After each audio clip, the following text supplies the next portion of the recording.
Kevin et Guillaume, salut. Salut. Alors, la semaine dernière, on était au Brésil. On continue toujours plus au sud. On arrive en Uruguay. Alors, l'Uruguay, c'est un nom qu'on connaît tous, mais on ne sait pas très bien le situer. Personnellement, je ne connais pas la capitale, le type de paysage. Est-ce que vous pouvez nous expliquer un peu qu'est-ce qu'on trouve en Uruguay ? On était comme toi, au moment où on commençait à tracer notre itinéraire, on ne savait pas trop où était l'Uruguay finalement. Donc l'Uruguay, c'est vraiment entre l'Argentine et le Brésil et côté mer. Et après, il y a le Paraguay qui est juste à côté, qui colle l'Uruguay. La capitale, c'est Montevideo.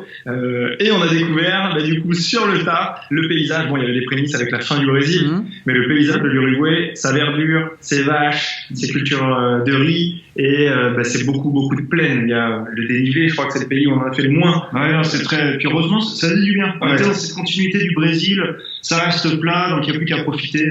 Ah, c'est génial. Et voilà, c'est beaucoup de paysages désertiques avec une population vraiment concentrée à Montevideo. Je crois les 2/3 de la population. C'est ça, les 2/3 sont. Donc ça donne comment des petites maisons très espacées. Et voilà, faut savoir que le petit surnom de l'Uruguay, c'est la petite Suisse de l'Amérique latine. D'accord. Et la Suisse par rapport au niveau de vie, par rapport au paysage, par rapport...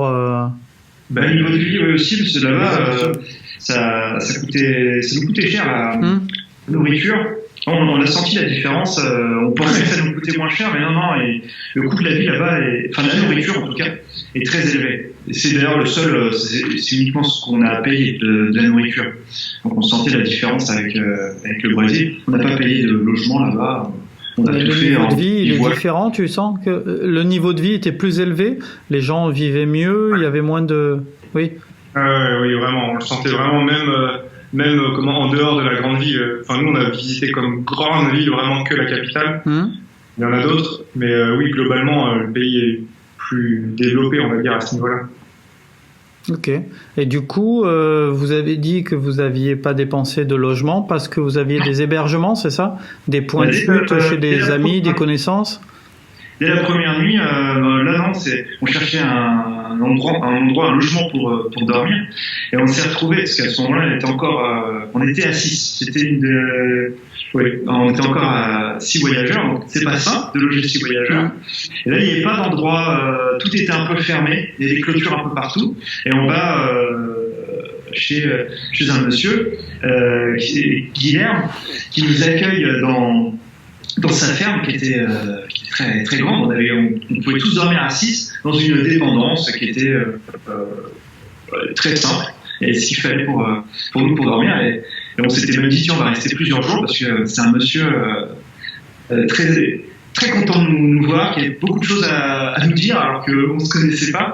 Et on a passé un super moment. Le premier pique-nique en Uruguay, c'était vraiment... Pour la petite info marrante, c'est que chaque lendemain matin, nous, il y en a qui dormaient en tente, il y en a qui dormaient à l'intérieur, il y en a qui nous avaient prêté une petite caravane, on remballait la tente tous les matins. Et Guillermin, du coup, il nous disait oui, restez, j'ai acheté de la viande. Alors du coup, là, on arrive en Uruguay, c'est le début des asados, donc les gros barbecues avec les nouvelles techniques d'ailleurs qu'on développe pas en France, mais techniques pour cuire la viande très intéressantes. Nous on dit non, ok, la première soir on dit non, deuxième soir pareil, troisième soir pareil, et là on dit non, on y va parce qu'on a tout remballé 3 fois quoi, en gros, et il voulait pas qu'on parte. Il boudait quelque part. Alors au moment du départ, il a dit j'aime pas les au revoir parce que il n'aimait pas les au revoir, les adieux. C'est pas dit qu'on le revoit ce monsieur, mais waouh, ça fait partie d'une des grosses relations qu'on a pu avoir, c'était exceptionnel. Les conversations étaient assez fluides en espagnol, j'imagine, ou en anglais? Et en plus, oui, super remarque, c'est le début de l'espagnol, donc ça faisait plaisir, parce que le portugais, c'est plus compliqué, quoi. Oui. Donc c'était plus simple pour vous, vous arriviez à parler espagnol? Alors moi, à ce moment-là, non, pas beaucoup. C'est l'espagnol, j'ai un faible niveau. Mais en tout cas, ça allait mieux. Et ça allait mieux que le portugais, où là c'était vraiment trop dur. Ouais. On avait du mal à avoir des conversations avec les Brésiliens. Il y en a eu par moments, mais il fallait qu'ils soient très patients, parce que nous... ou alors en anglais. Oui, on n'a pas rencontré tellement qui parlaient anglais. Hein. Non, c'était rare, très rare. Ah ouais. Et puis, au Brésil, Pakélé essayait de parler espagnol avec les... Je parlais espagnol, parce qu'ils le comprennent, plus ou moins, globalement bien. Et par contre, moi, dès qu'ils me répondent, parler vite, c'est pas dire. Oui. Et donc en Uruguay, vous parliez vous étiez 6 tout à l'heure quand vous avez quitté ce logement, et vous avez continué ensemble? Oui, un petit peu en Uruguay jusqu'à Cabo Polonio. C'est là où après on a commencé à se séparer. Après, bon. Oui, globalement, on s'est séparés après Cabo Polonio. Pareil, je crois que c'est même. Mais séparés d'un commun accord. Enfin, c'était prévu d'avance et chacun prend sa route. En fait, limite, chaque jour, on se disait au revoir presque. Au bout d'un moment, avec Martin et Anatole, en tout cas, on savait qu'on allait faire un bout de route avec Florian, le fameux tour du mondiste à vélo contre les déchets. On savait qu'on allait continuer ensemble jusqu'à Montevideo, parce qu'on était accueillis chez un ami de notre père, qui nous a accueillis comme des rois, mais alors comme des rois. On a redécouvert du vin, du fromage, ça nous a fait tellement de bien. Mais par contre, oui, avec les deux autres loulous, là, Martin et Anatole, on disait presque au revoir tous les jours, quoi. Et au bout d'un moment, on s'est dit, bon, allez, on se dit au revoir vraiment, et puis chacun on était sur la même route, donc c'est vrai qu'on s'était déjà dit au revoir avant au Brésil. Mais on est sur la même route, donc des fois, eux, ils roulent plus lentement, nous, on roule plus vite, on se revoit, et puis on a eu cette idée d'aller sur une plage Cabo Polonio qui était très connue, qui était apparemment un incontournable de l'Uruguay. L'attraction touristique. C'est ça pour le tourisme.